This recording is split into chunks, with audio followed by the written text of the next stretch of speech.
आज हम कुछ नया सीखते हैं। इस एक्टिविटी में आप सीखेंगे विजुअल बेसिक एडिटर देखना,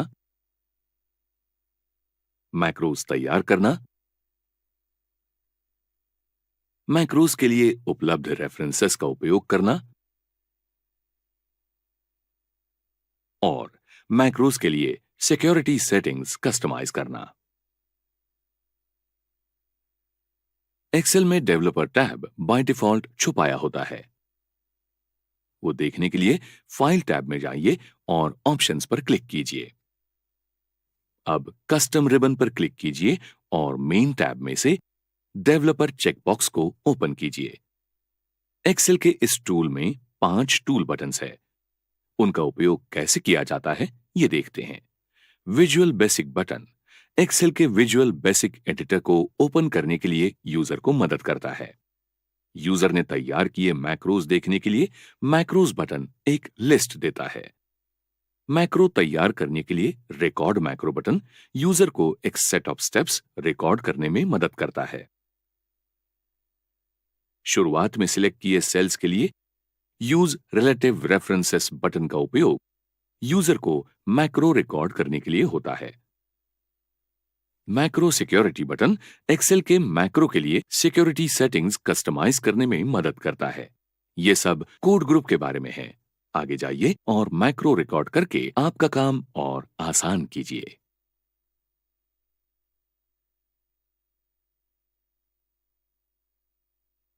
आज आपने क्या सीखा, इसका एक रिवीजन करते हैं।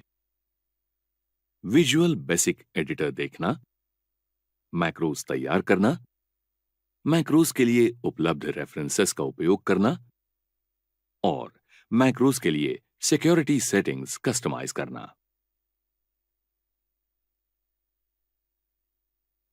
आज हम कुछ नया सीखते हैं। इस एक्टिविटी में आप सीखेंगे अलग अलग एड-इन्स प्रोग्राम का इस्तेमाल करना,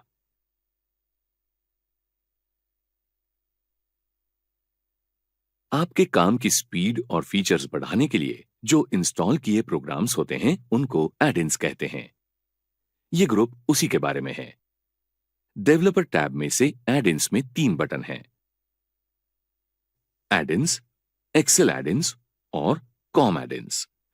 एड-इन्स बटन को क्लिक करने पर आपको 4 ऑप्शंस दिखते हैं, Wikipedia, script lab, Microsoft Visio data visualizer और Microsoft flow for Excel etcetera.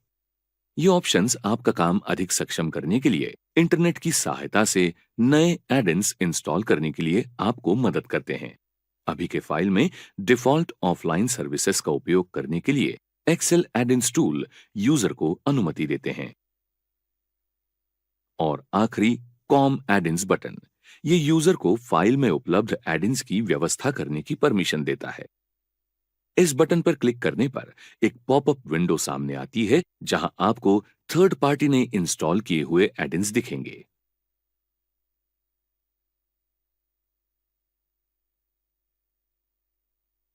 आज आपने क्या सीखा, इसका रिवीजन करते हैं। अलग अलग एड-इन्स प्रोग्राम का इस्तेमाल करना,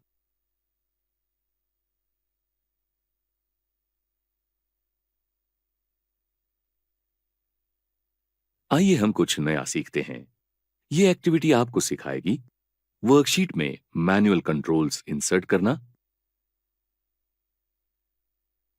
एक्सेल के एक्सएमएल कोड देखना और कंट्रोल प्रॉपर्टीज बदलने के लिए डायलॉग बॉक्सेस चलाना।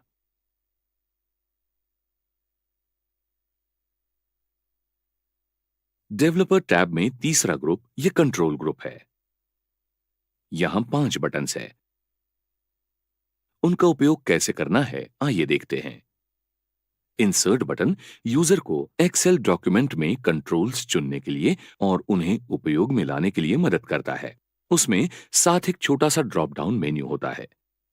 इस ड्रॉप डाउन मेन्यू में 2 विभाग होते हैं, एक फॉर्म कंट्रोल्स और दूसरा एक्टिव एक्स कंट्रोल्स।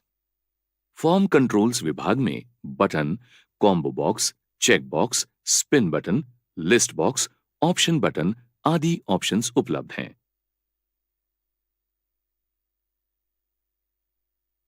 एक्टिवेक्स कंट्रोल्स विभाग में toggle button control, image button control, label button control आदि ऑप्शंस उपलब्ध हैं। फॉर्म कंट्रोल्स एक्सेल में तैयार होते हैं तो एक्टिवेक्स कंट्रोल्स अलग लोड किए होते हैं। जब कोई काम बेसिक फॉर्म कंट्रोल की सहायता से नहीं होता, तब एक्टिवेक्स कंट्रोल्स अधिक फ्लेक्सिबल डिजाइन्स इस्तेमाल करने के लिए मदद करती है। डिजाइन मोड बटन यूजर को डिजाइन विंडो में डिजाइन मोड बटन बंद या शुरू करने की अनुमति देता है। प्रॉपर्टीज बटन्स यूजर को सिलेक्टेड कंट्रोल के प्रॉपर्टीज देखने के लिए या मॉडिफाई करने के लिए मदद करते हैं। कंट्रोल्स चुनने के लिए, बेसिक कोड देखने के लिए और एडिट करने के लिए व्यू कोड बटन यूजर को मदद करता है। और आखिरी run dialog button, custom run dialog button custom dialog box चलाने के लिए यूजर को अनुमति देता है। आप जो कुछ भी कर रहे हैं उस पर कंट्रोल होना जरूरी है ना?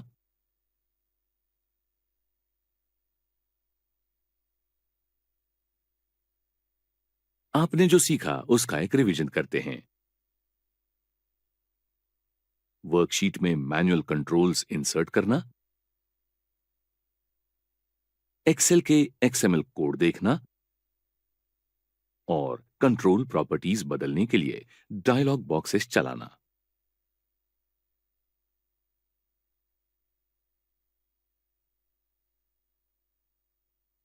आइए हम कुछ नया सीखते हैं।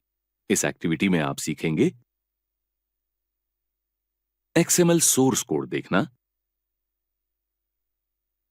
एक्सपांशन पैक्स इंसर्ट करना, एक्सपांशन पैक्स इंपोर्ट एक्सपोर्ट करना और मैप प्रॉपर्टीज देखना और मॉडिफाई करना।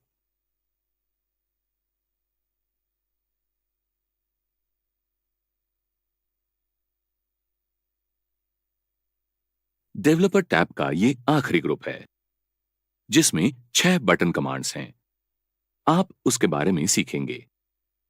सोर्स बटन टास्क पेन द्वारा वर्कबुक के एक्सएमएल मैप्स मैनेज करने के लिए सोर्स बटन यूजर को अनुमति देता है। मैप प्रॉपर्टीज बटन वर्कबुक के एक्सएमएल मैप्स के प्रॉपर्टीज को देखने के लिए साथ ही मॉडिफाई करने के लिए यूजर को मदद करते हैं। बाय डिफॉल्ट ये बटन डिसेबल्ड है। एक्सपांशन पैक बटन वर्कबुक में नए एक्सपांशन पैक्स जोड़ने के लिए और उन पर काम करने के लिए यूजर को मदद करते हैं। साथ ही डॉक्यूमेंट से जुड़े एक्सएमएल एक्सपांशन पैक्स की मैनेजमेंट इन्हीं बटन से की जाती है। वर्कबुक में से एक्सएमएल डेटा रिफ्रेश करने का काम रिफ्रेश डेटा बटन द्वारा किया जाता है। जब आप नया डेटा वर्कबुक में ऐड करते हैं, तब आपका काम अप टू डेट रखने के लिए उसे थोड़े थोड़े समय बाद रिफ्रेश करते रहना चाहिए। ये बटन भी बाय डिफॉल्ट डिसेबल्ड है। आखिर में इंपोर्ट बटन ये दूसरे सोर्सेज द्वारा वर्कबुक में एक्सएमएल डेटा लाने के लिए यूजर को अनुमति देते हैं। ऐसे ही एक्सपोर्ट बटन वर्कबुक के एक्सएमएल को दूसरों के साथ शेयर करने की यूजर को अनुमति देते हैं। ये बटन बाय डिफॉल्ट डिसेबल्ड है।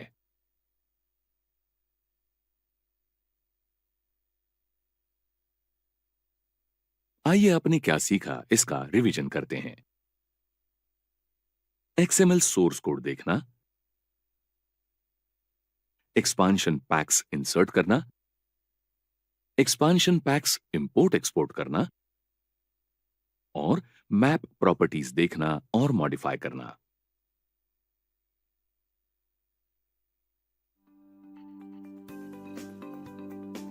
माया विविध ब्रांड के इलेक्ट्रॉनिक्स बेचने वाली एक स्टार्टअप में काम करती है। कस्टमर केयर एग्जीक्यूटिव है, इसलिए माया पर कस्टमर कॉल लेने की और प्रॉब्लम एरिया पहचानने की जिम्मेदारी है। किसी समस्या का अभ्यास करना, वो टेक्निकल टीम को समझाना, कस्टमर को सोल्यूशन मिलेगा ये निश्चित करना और आखिर में कॉल लॉग्स नोट करना, ये जिम्मेदारी उस पर होती है। वो customer service call log sheet maintain करती है और डेटाबेस तैयार करती है। कस्टमर केयर सर्विस सर्वोत्तम बनाने में और कस्टमर डेटाबेस तैयार करने में माइक्रोसॉफ्ट एक्सेल की मदद से कॉल ट्रैकिंग कितना प्रभावी हो सकता है, इस पर एक नजर डालते हैं।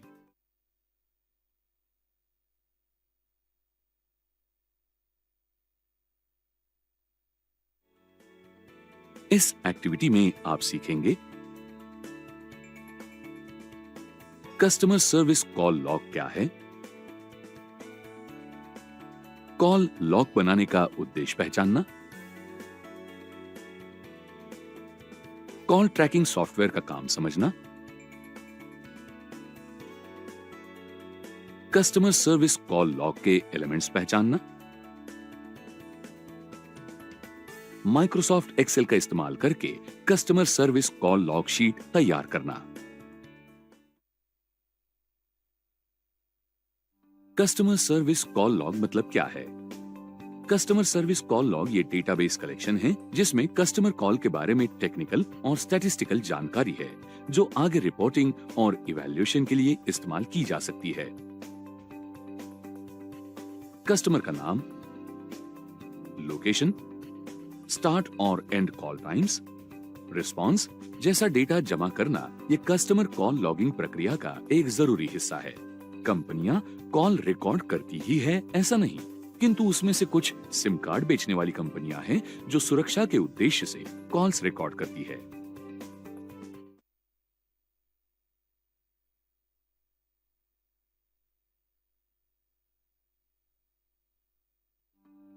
कॉल लॉगिंग का उद्देश्य क्या है? कॉल लॉगिंग का उद्देश्य बिल्कुल सीधा है। ये डेटा यानी किए हुए काम का रिकॉर्ड है जिससे बाद में कभी भी फिर से इस्तेमाल करने के लिए वो एक्सेसिबल हो। ये एक रिकॉर्ड है जो कॉल हिस्ट्री में जाता है। आमतौर पर कॉल लॉग सिंपल होते हैं। कस्टमर से बार बार कंप्लेंट होगी तो वो समझने के लिए भी ये उपयुक्त है। कस्टमर डिलाइट गोल्स साध्य करने के लिए कॉल लॉग शीट का अभ्यास किया जा सकता है।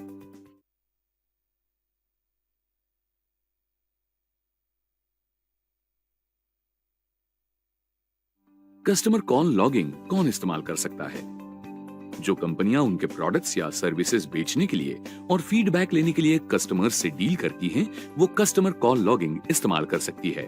आमतौर पर कंपनियां हर रोज कस्टमर्स से बड़े पैमाने में डील करती है। बैंक्स, पॉलिसी बेचने वाली कंपनियां और इलेक्ट्रॉनिक बिक्री कंपनियां ये कुछ उदाहरण हैं।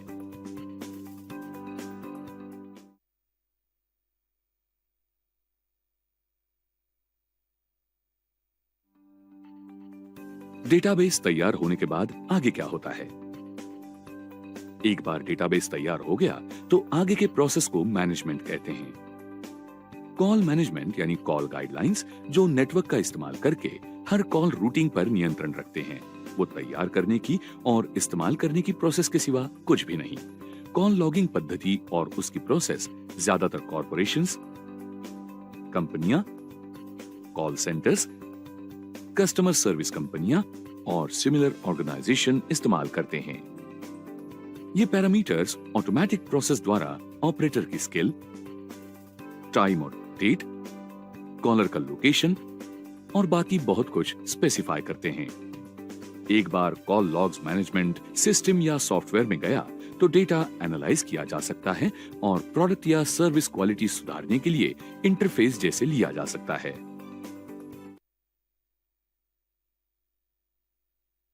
कॉल ट्रैकिंग सॉफ्टवेयर क्या है और वो कैसे काम करता है? माइक्रोसॉफ्ट एक्सेल इस्तेमाल करके मैनुअल कॉल लॉग शीट बनाने के साथ ही आप कठिन काम करने वाली एप्लीकेशन या वेब आधारित सॉफ्टवेयर्स चुन सकते हैं। Data collection. Call tracking software ये एक एप्लीकेशन है जो कॉल सेंटर या कस्टमर सर्विस प्रोवाइडर जैसी कंपनियों के आने वाले कॉल का डेटा ऑटोमेटिकली रिकॉर्ड और कलेक्ट करता है। इसमें से कुछ जानकारी में संभाषण का भी समावेश है। आमतौर पर कोई call tracker digital marketing call का सोर्स, नंबर, ज्योग्राफिकल लोकेशन, समय और तारीख और बहुत कुछ रिकॉर्ड कर सकते हैं।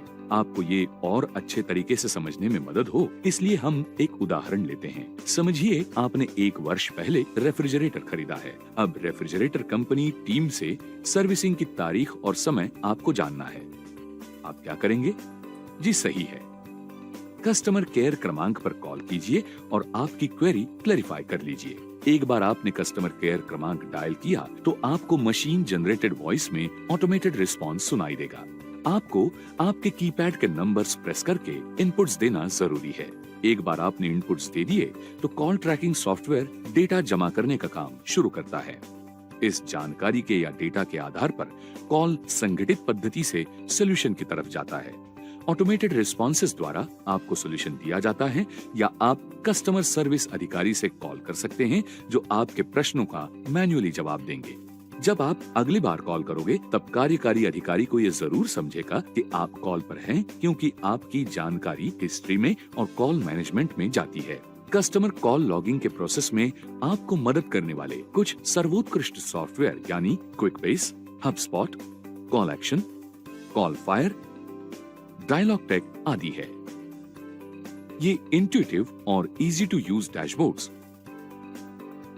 Collar profile, real time analytics, customizable call recording, keyboard tracking, intelligent call routing, CRM integration और ऐसे बहुत से स्केलेबल फीचर्स के साथ आते हैं।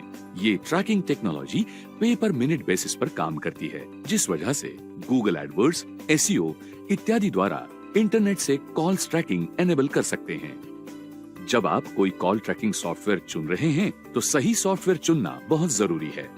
कस्टमाइजेबल सॉफ्टवेयर चुनना असल में अकलमंदी का काम है, जिसमें आप एक्सेल शीट्स इंपोर्ट कर सकते हैं।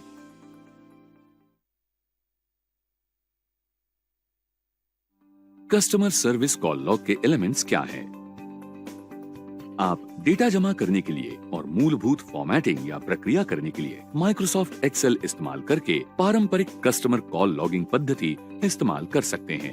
अगर आपने हाल ही में एक नया व्यवसाय या कंपनी शुरू की है जिसमें कस्टमर्स के साथ ज्यादा काम करना पड़ता है, आप माइक्रोसॉफ्ट एक्सेल से शुरुआत कर सकते हैं। शुरुआत में आप टेम्पलेट इस्तेमाल कर सकते हैं या call information, start time, end time, caller location, requested by या approved by, problem, solution, additional notes, short या कॉमन रिस्पॉन्सेस और बाकी एलिमेंट्स के साथ मैन्युअली शीट तैयार कर सकते हैं। हर एलिमेंट और उसका अर्थ क्या है, आइए देखते हैं। कॉल इन्फॉर्मेशन में फोन करने वाले या जिनको कॉल किया जाता है ऐसे कस्टमर्स के या कॉलर्स के नाम होते हैं। फोन करने वाला और कस्टमर सर्विस कर्मचारी, इनमें कॉल शुरू होने का वक्त यानी स्टार्ट टाइम। फोन करने वाला और कर्मचारी, इनका कॉल समाप्त होता है, वो एंड टाइम। विशिष्ट तारीख को होने वाले कॉल या इंटरैक्शन डेट कॉलम में इंटर किए जाते हैं। कॉल चलते वक्त कॉलर कहां है, ये कॉलर लोकेशन बताता है। कॉलर को जिस प्रोडक्ट या सर्विस का इशू है उसका वर्णन प्रोडक्ट या सर्विसेज कॉलम करता है। रिक्वेस्टेड बाय या अप्रूव्ड बाय कॉलम में कॉल अटेंड कर रहे कस्टमर केयर अधिकारी का नाम होता है। शॉर्ट रिस्पॉन्सेस यानी इशू क्या है या कॉल किस बारे में है, इसका संक्षिप्त वर्णन है। कॉल जिस पर आधारित होगा वो विषय। प्रॉब्लम एंड सॉल्यूशन कॉलम में प्रॉब्लम बताया हो सकता है तथा इशू सॉल्व करने के लिए क्या किया जा सकता है। इसके लिए इशू या क्वेरी के बारे में सोचा है, इन प्रोग्रेस है या सॉल्व्ड है, ये स्टेटस ऑफ क्वेरी में होता है। एडिशनल नोट्स कॉलम का समावेश customer service call log sheet में किया जाता है, जिसमें कस्टमर केयर अधिकारी एडिशनल कमेंट्स भर सकते हैं, जिससे इशू जल्द सॉल्व करने में मदद हो सकती है। हर बार कस्टमर सर्विस कर्मचारी सफलता से कॉल आयोजित करता है, उसके बाद वो कॉलम टाइटल्स अनुसार उस कॉल से संबंधित डिटेल्स एंटर कर सकता है। वो शीट ओपन रख के कॉल के दरमियान ये डिटेल्स एंटर करना भी सिलेक्ट किया जा सकता है।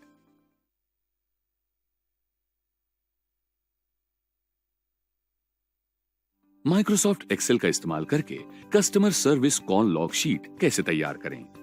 कस्टमर सर्विस कॉल लॉग कैसे तैयार करें, आइए सीखते हैं। माइक्रोसॉफ्ट एक्सेल लॉन्च कीजिए, ब्लैंक वर्कबुक सिलेक्ट कीजिए, उसके बाद फाइल सेव कीजिए। फाइल मेन्यू में जाइए, सेव या सेव एज पर क्लिक कीजिए, ब्राउज कीजिए, सही फाइल लोकेशन चुनिए, सही फाइल नाम एंटर कीजिए और सेव पर क्लिक कीजिए। टैब नेम रीनेम करके कंपनी नेम कीजिए। सेल A1 में आपके डॉक्यूमेंट के title customer service call log enter कीजिए। अब A1, B1 और C1 ये सेल्स सिलेक्ट कीजिए। टाइटल के लिए फॉन्ट और फॉन्ट साइज सेट कीजिए। एक अच्छा कलर भी चुनिए। मोर कलर्स पर क्लिक कीजिए। आप इस विंडो के RGB वैल्यूज कस्टमाइज कर सकते हैं। Click okay. टेक्स्ट सिलेक्ट कीजिए और उसको बोल्ड कीजिए। रो नंबर 2 सिलेक्ट कीजिए, उस पर राइट क्लिक कीजिए। रो की हाइट क्लिक कीजिए, हाइट वैल्यू एंटर कीजिए और ओके क्लिक कीजिए। उसी प्रकार नीचे और कुछ रोज के लिए रो की हाइट सेट कीजिए। सेल A2 में कॉलर नेम एंटर कीजिए। रो सिलेक्ट कीजिए और रैप टेक्स्ट क्लिक कीजिए तथा स्टार्ट एंड एंड टाइम जैसे कॉलम टाइटल्स एंटर कीजिए।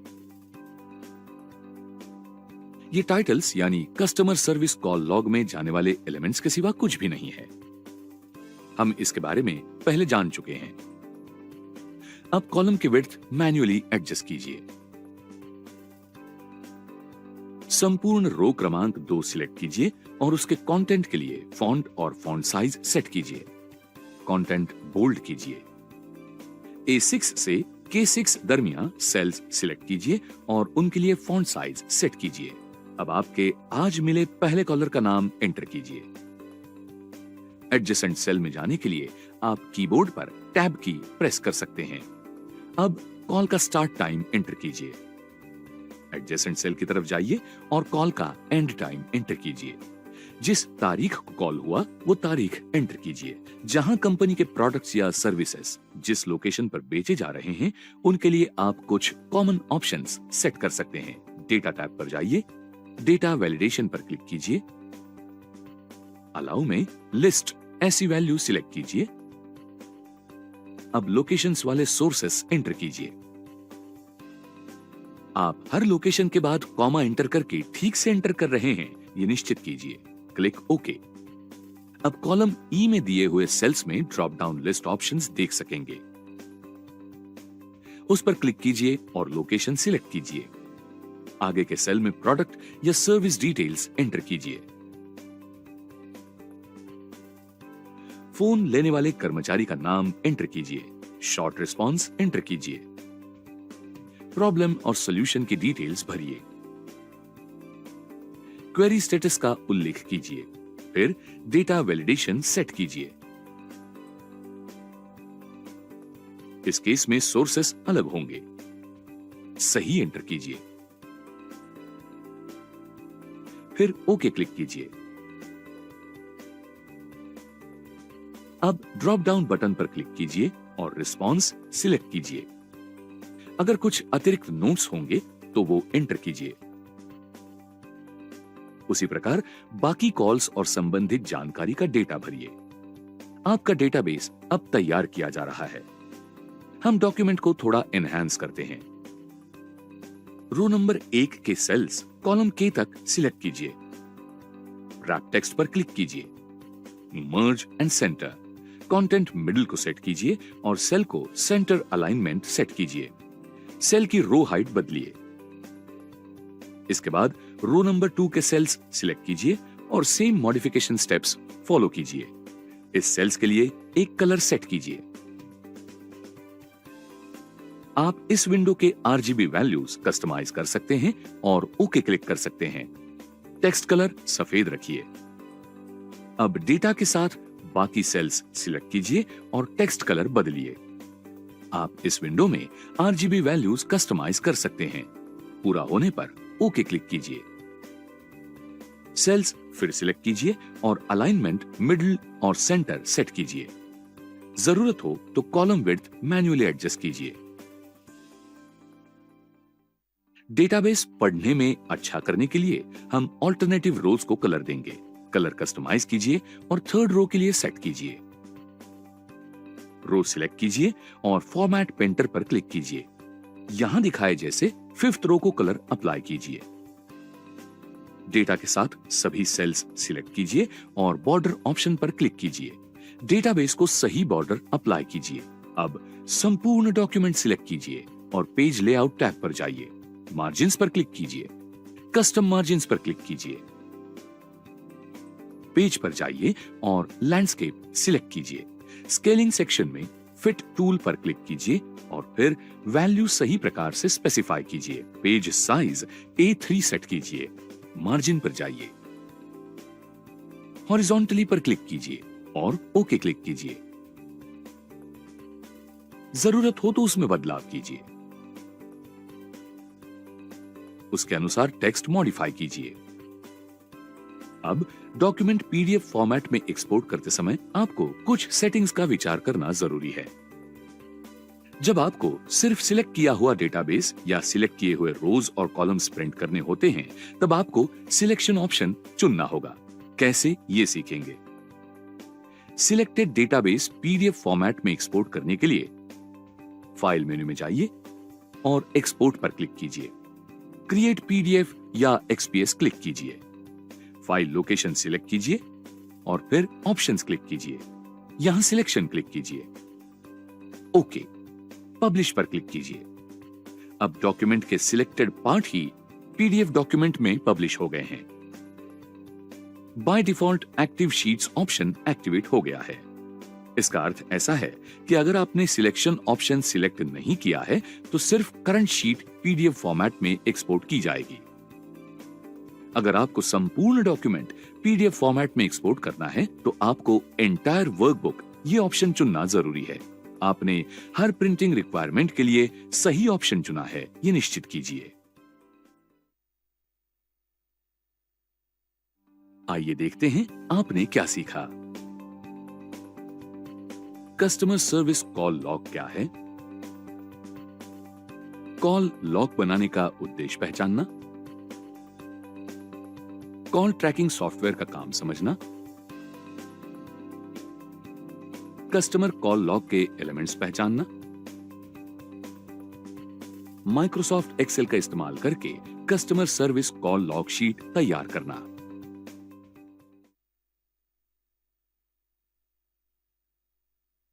इस प्रकार कॉल ट्रैकिंग सॉफ्टवेयर और माइक्रोसॉफ्ट एक्सेल ने माया को कस्टमर केयर सर्विस संभालने का तरीका सुधारने में मदद की है।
मनीष नलगांव का एक जिम्मेदार सरपंच है।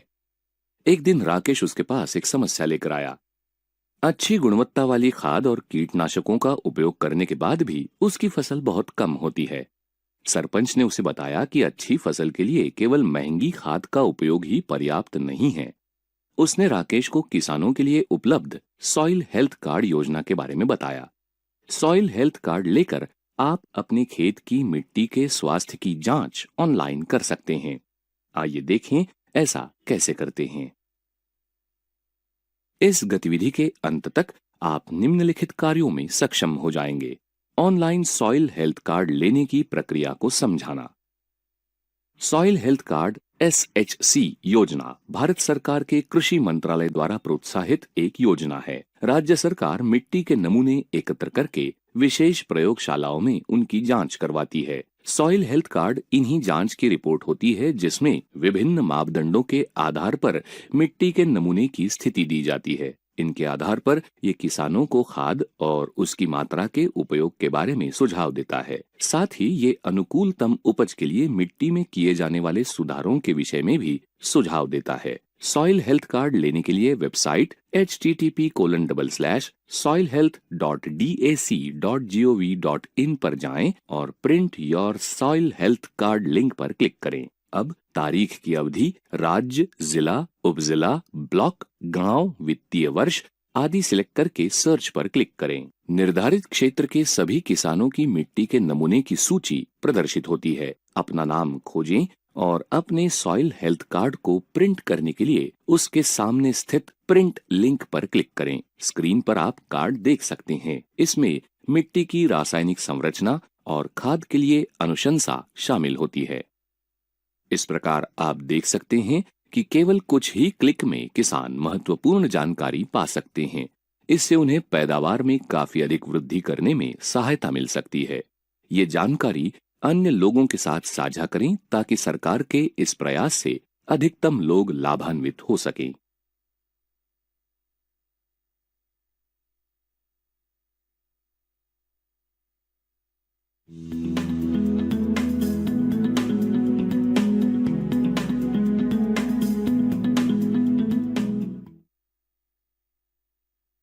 किसानों का पोर्टल किसानों के लिए रुचिपूर्ण जानकारी प्रदान करता है, जैसे कि विभिन्न फसलों के लिए मौजूदा बाजार मूल्य।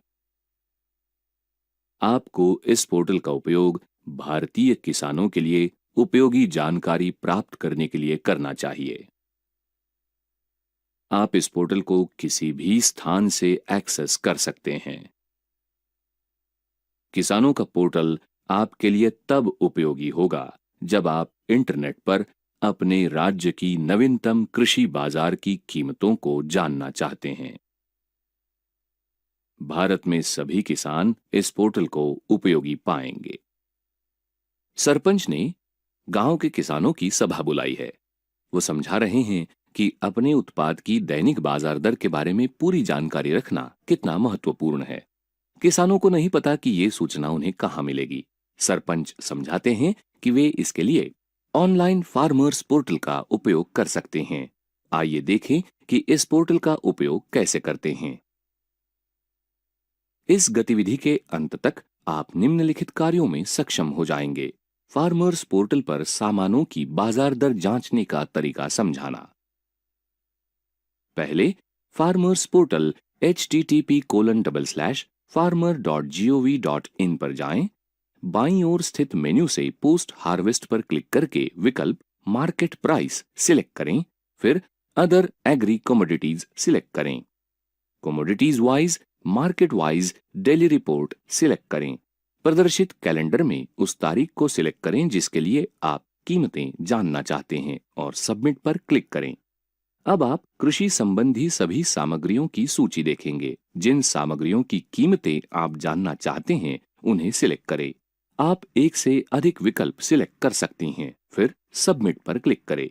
सर्च के परिणाम में राज्यवार किस्में और सिलेक्ट की गई सामग्रियों की कीमतें प्रदर्शित होती है। तो आप देख सकते हैं कि अब किसानों के पास एक बेशकीमती साधन है जिससे वे अपने उत्पाद की दैनिक कीमतों की जानकारी रख सकते हैं।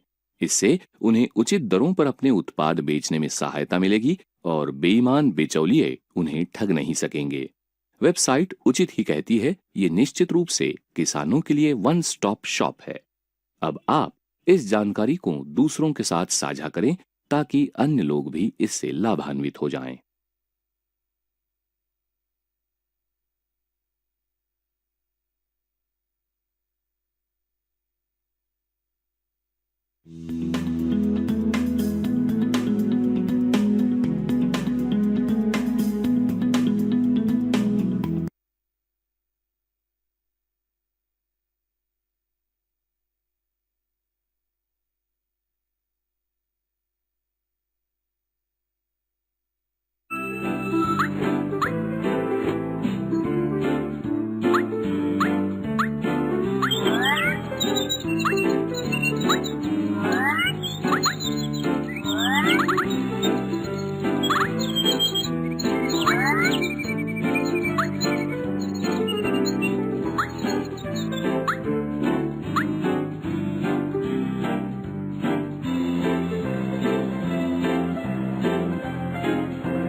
इस कार्य में आप सीखेंगे एक नया डॉक्यूमेंट बनाना, टेम्पलेट का उपयोग, टेक्स्ट एंटर करना, टेक्स्ट सिलेक्ट करना, टेक्स्ट एडिट करना, परिवर्तनों को अनडू और रीडू करना।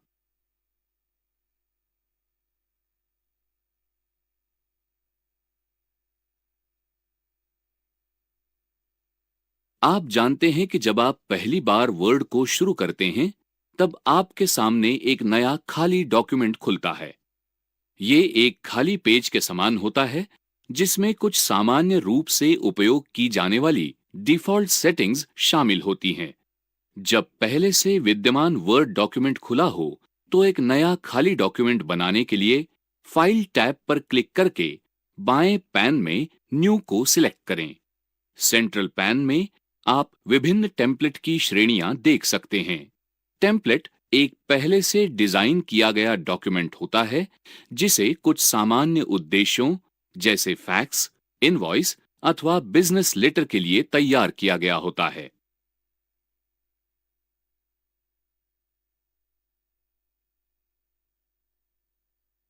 स्टैंडर्ड टेम्पलेट का उपयोग करके कोई नया डॉक्यूमेंट तैयार करने के लिए सैंपल टेम्पलेट्स पर क्लिक करें और फिर सेंट्रल पैन में अभिष्ट टेम्पलेट पर क्लिक करें।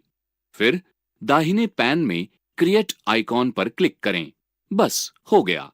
आपके द्वारा चुने गए टेम्पलेट के आधार पर उपयोग के लिए तैयार एक डॉक्यूमेंट तैयार हो गया है, जिसमें आवश्यकतानुसार संशोधन किया जा सकता है। अभी के लिए हम शुरू से एक डॉक्यूमेंट बनाएंगे, अतः हम इस डॉक्यूमेंट को बंद कर देंगे।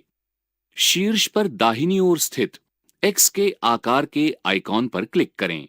सामने प्रदर्शित होने वाली विंडो में डोंट सेव पर क्लिक करें, क्योंकि इस समय हम इस डॉक्यूमेंट को सेव करना नहीं चाहते।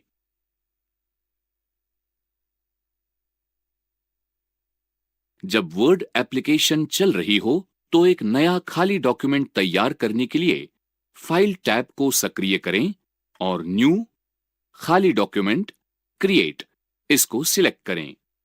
एक चमकते हुए कर्सर के रूप में इंसर्शन का बिंदु प्रदर्शित होता है। अब हम टाइप करना शुरू करने के लिए तैयार है। इसमें कीबोर्ड पर बटनों को दबाने का काम शामिल है। जब आप कीबोर्ड पर किसी अल्फाबेट के बटन को दबाते हैं, तो वो अल्फाबेट कर्सर अथवा इंसर्शन बिंदु से पहले इंसर्ट हो जाता है और कर्सर एक स्थान आगे खिसक जाता है। अब हम प्रदर्शित तरीके से प्रमुख हेडिंग को टाइप करेंगे। कैपिटल लेटर टाइप करने के लिए शिफ्ट बटन को दबाए रखकर अल्फाबेट के बटन को दबाएं। प्रत्येक शब्द के बीच स्थान छोड़ने के लिए स्पेस बार दबाएं। एंटर दबाएं। इससे कर्सर अगली लाइन पर चला जाता है। एक खाली लाइन छोड़ने के लिए एक बार फिर से एंटर दबाएं।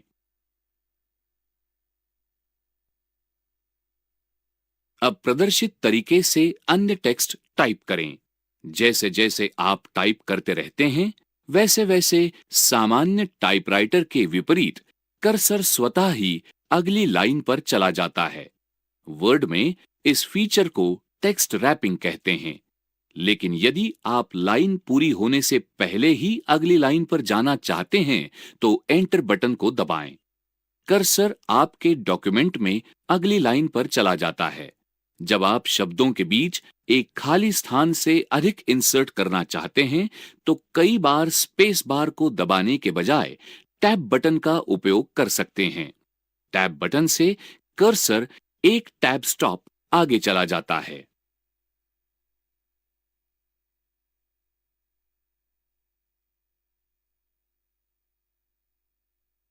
टेक्स्ट के लिए एक अंश को सिलेक्ट करने के लिए उस बिंदु पर क्लिक करके दबाए रखें जहां से आप शुरू करना चाहते हैं, और फिर अपने कर्सर को दाहिनी ओर ड्रैग करें और जब आप सिलेक्शन के अंत में पहुंच जाएं तो छोड़ दें।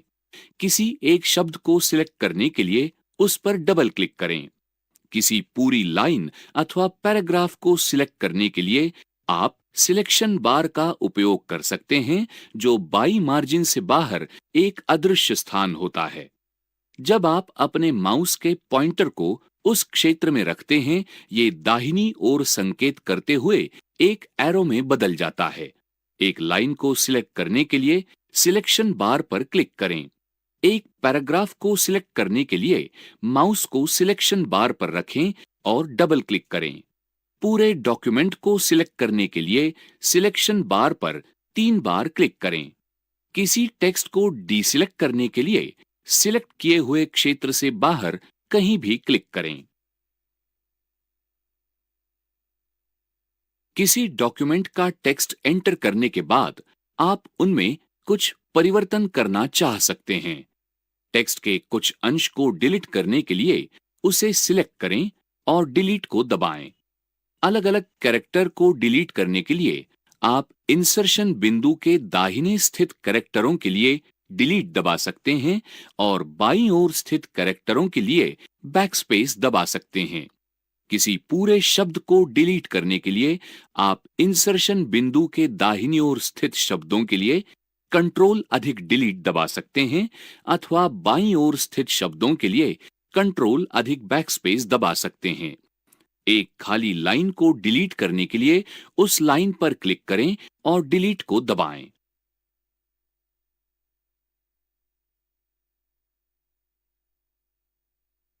कभी-कभी कुछ परिवर्तन करने के बाद आप निर्णय करते हैं कि इनकी कोई आवश्यकता नहीं थी। आप अनडू कमांड का उपयोग करके अपने पिछले कार्य को अनडू कर सकते हैं। आइए पहले हम एक लाइन के टेक्स्ट को डिलीट करें। पूरी लाइन को सिलेक्ट करें और डिलीट दबाएं। अब इस क्रिया को अनडू करने के लिए आप क्विक एक्सेस टूलबार से अनडू को सिलेक्ट कर सकते हैं अथवा कीबोर्ड शॉर्टकट Ctrl+Z का उपयोग करें। एक बार फिर लाइन प्रदर्शित होती है। आप अनडू की हुई किसी क्रिया को रीडू भी कर सकते हैं। इसके लिए क्विक एक्सेस टूलबार से रीडू को सिलेक्ट करें अथवा कीबोर्ड शॉर्टकट Ctrl+Y का उपयोग करें। जो लाइन प्रदर्शित हो गई थी वो अब फिर से डिलीट हो गई है।